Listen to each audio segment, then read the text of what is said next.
Povo de Deus, Ezequiel, capítulo 1. Né? Se você não viu a introdução, é importante dar uma olhada na introdução.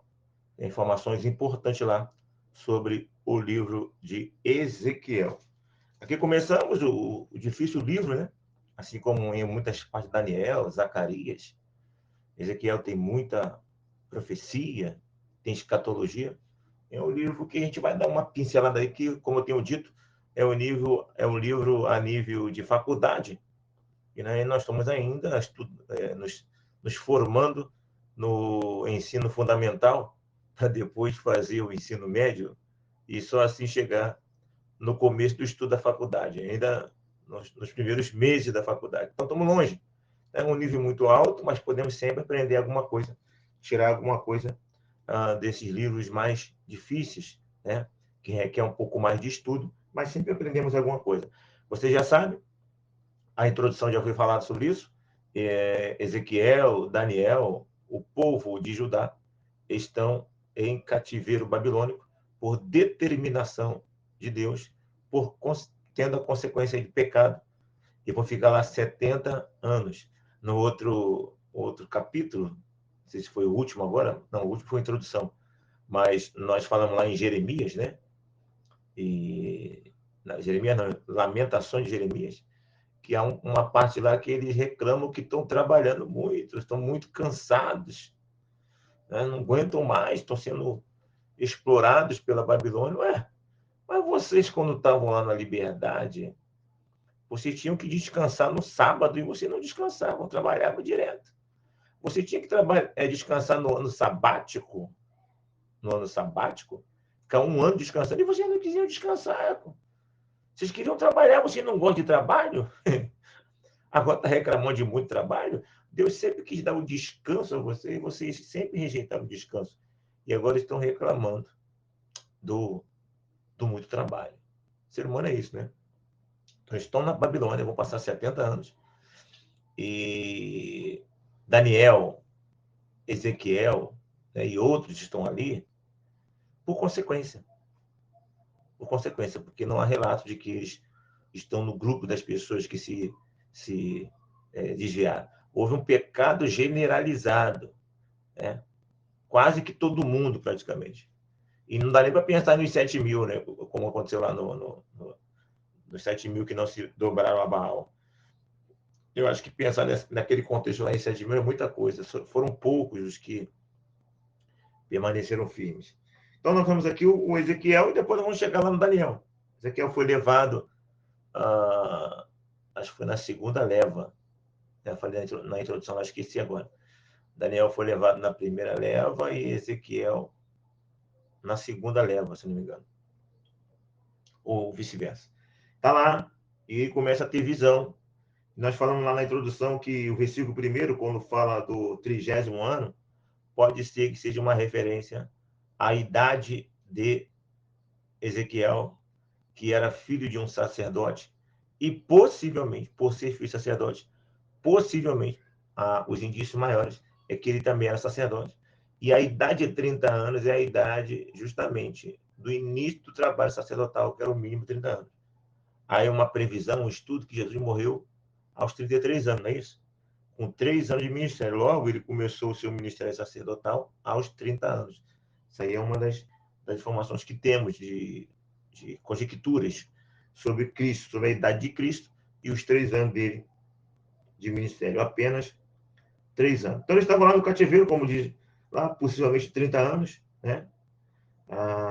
Estava junto ao rio Queba, e de repente, rio Quebar, e de repente, no versículo 1 fala sobre isso, se abriram os céus e eu tive visões de Deus. Abriram-se os céus e ele teve visão de Deus. Presta atenção aqui, ó.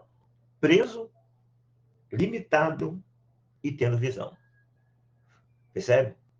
Então, a situação geográfica, você estando preso ou livre, né? Você estando limitado por uma prisão, seja a prisão que for, prisão financeira, a prisão do desemprego, a prisão, sei lá, emocional, a limitação seja que for, não importa. Deus ele pode trazer a visão. Ele pode revelar-se por meio de qualquer situação. Então, ao invés de olhar para a situação, para a limitação e ficar lamentando, o caminho é buscar a visão. O caminho é procurar trabalhar na terra da sua limitação. Inclusive, essa foi a ordem dada para ele. Na terra para onde vocês vão, vocês plantem, vocês casem, tá? Na paz da terra vocês terão paz. Jeremias falou sobre isso quando profetizava. Então, não importa a situação, você pode ter visão, você pode ter os olhos abertos, você pode ter grande experiência na situação que você está vivendo. Okay? Então, nós podemos ter isso. Versículo 3. Veio expressamente a palavra do Senhor a Ezequiel, filho de Buzi, o sacerdote, na terra dos caldeus, junto ao Quebar, ali esteve sobre ele a mão do Senhor. Né? Ali esteve sobre ele a mão do Senhor. Você pode estar limitado, você pode estar preso, não importa a situação. Mas a grande questão é, está ali contigo a mão do Senhor? A questão é nós definirmos se a mão do Senhor está lá, se o Senhor está conosco. O Pedro falou, se tiver de sofrer, sofre por causa da palavra de Deus. Não há problema nenhum em sofrer perseguição, danos, por causa da palavra de Deus. A questão é não sofrer por erros, por pecados, aí não. Então, aqui está lá. Ele está preso, está limitado. Está tendo visão. E a mão do Senhor estava sobre ele. Essa é a nossa grande preocupação. A mão do Senhor está sobre mim? Não importa a situação. Porque se essa mão tirar de cima de mim, essa proteção, essa direção, perdemos, aí que é o caos. Aí que é o problema. E o versículo 4. Olhei e eis que um vento tempestuoso vinha do norte. Né? Nós temos aprendido que Deus tem uma caixa de ferramentas. Nessa caixa de ferramentas, existem muitas e muitas ferramentas. Nós precisamos aprender que o vento é uma das ferramentas. Vento para salvar, vento para provar e vento para matar. Tudo de Deus. Né? Você acha que aquela tempestade lá com os discípulos, no meio do mar, onde Jesus veio andando por cima do mar, aquela tempestade foi natural? Você acha que aquela outra tempestade lá, onde Jesus estava dormindo no barco, e aí muita tempo a pessoa ficou apavorada, Senhor, acorda! Ele falou, vento e mar, calma. Aquela tempestade foi natural? Tempestade de Deus. Tempestade de Deus. Aí veio o vento lá para separar o mar vermelho. Vento, tempestade de Deus. Né? Então há ventos de Deus, ventos para provar, ventos para livrar, né? Ventos para abençoar e ventos também para matar. Então, a tua função é distinguir se o vento é de Deus. Porque normalmente, quando vem um vento para provar, né, ou para matar, ou para corrigir, as pessoas logo classificam o vento como do diabo. Não. Há ventos de Deus, muitos ventos. Versículo 5. Do meio dessa nuvem saía a semelhança de 4 seres viventes, cuja aparência era esta. Tinha a semelhança de homem. Cada um tinha 4 rostos. Aí começa aqui a descrever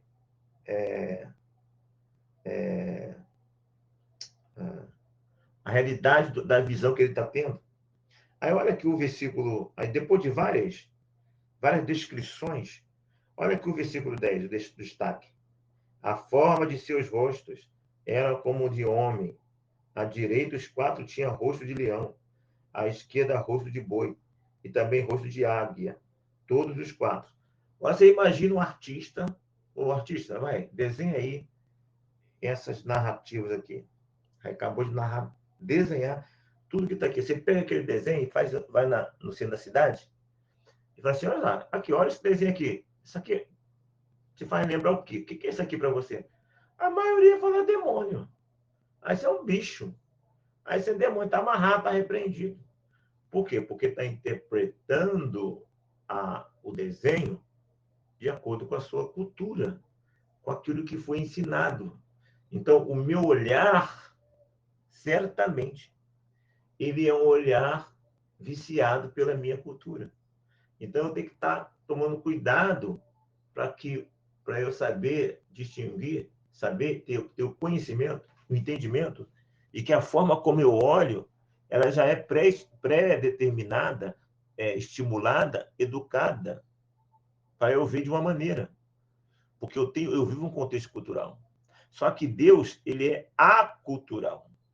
E nós devemos tomar cuidado com isso.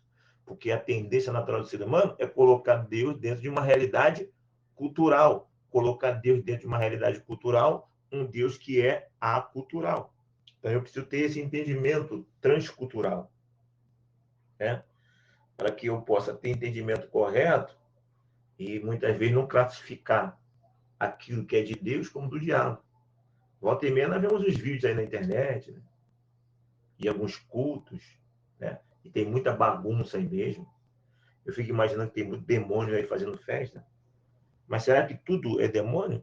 A verdade é que qualquer coisa que foge da nossa cultura, daquilo que nós fomos ensinados, é demônio, não é de Deus. Porque nós moldamos Deus de acordo com a nossa realidade. E isso é um dos grandes problemas do nosso meio.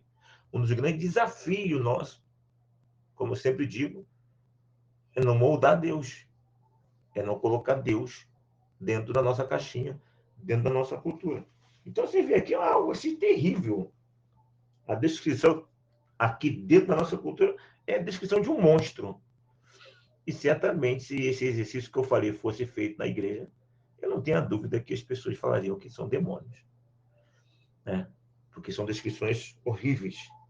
Não é isso? Continuando. Cadê aqui? Versículo 20. Não, versículo 18. Interessante aqui o versículo 18. Cadê? Aí, na descrição desses seres, né? E das rodas que apareceram ali, rodas estranhas, espíritos. Aí, as suas cambotas das rodas eram altas e metiam medo. Eu achei curioso isso aqui. Por que eu achei curioso isso aqui? Porque ele vem falando assim de uma porção de coisa estranha aqui, e ele só fala que só a questão aí das cambotas daquelas rodas, que eram altas, que metiam medo. Os outros não metiam medo dele, não. Não é curioso isso? Mas você só ficou assustado só com isso aqui, só depois de ter descrito lá aqueles exemplos todinho ali, a partir do versículo 6, né? A partir do versículo 5, na verdade, né? Vem descrevendo aqui uma porção de coisas estranhas. Aí só da roda que você achou estranho, né? Será que ele estava familiarizado com as outras aparências ali? Acho que não. Só uma curiosidade aqui do texto. E para encerrar, nós temos aqui o versículo 20. Para onde o Espírito queria ir, iam, pois o Espírito os impelia. O Espírito que impelia. Que Espírito é esse? Não sabemos, né? O Espírito enviado por Deus? É isso? É um ser espiritual. A verdade, meu irmão, que nós temos o Espírito do homem e hoje nós temos o Espírito de Deus. Eu sempre lembro de Saul.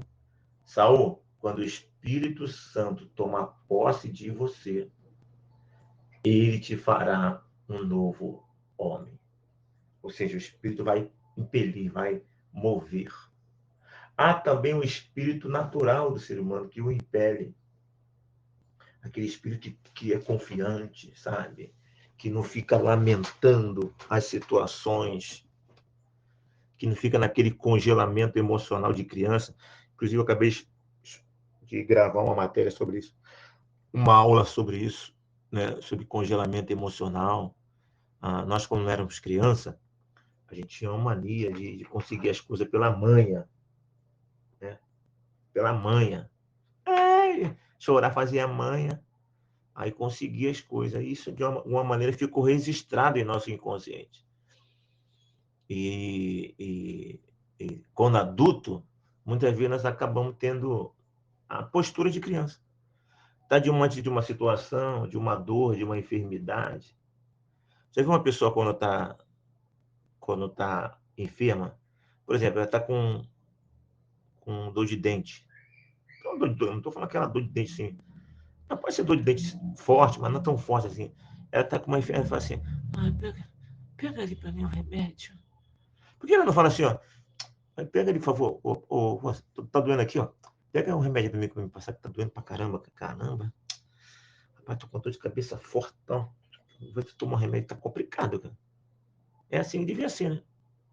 Mas normalmente assim, pega ali pra mim. Tem um remédio ali pra mim.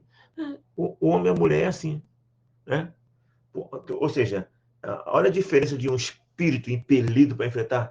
Mas tô com dor de cabeça, pega o negócio ali. Olha a postura que você está tendo.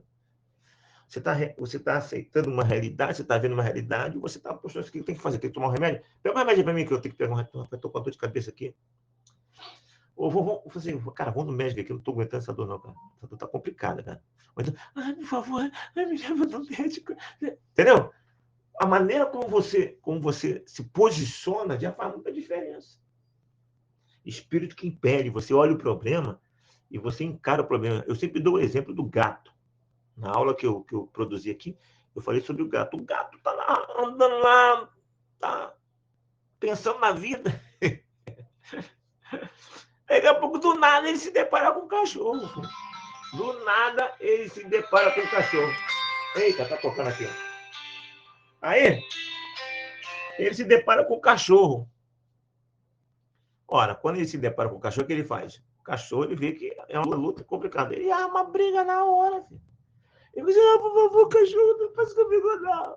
Naquele negócio, eu vou pro mal, não vou não, não tem nada de por favor. Ele já amarra, já arma logo para brigar, porque ele sabe que o caminho dele, a chance dele é briga, cair para dentro.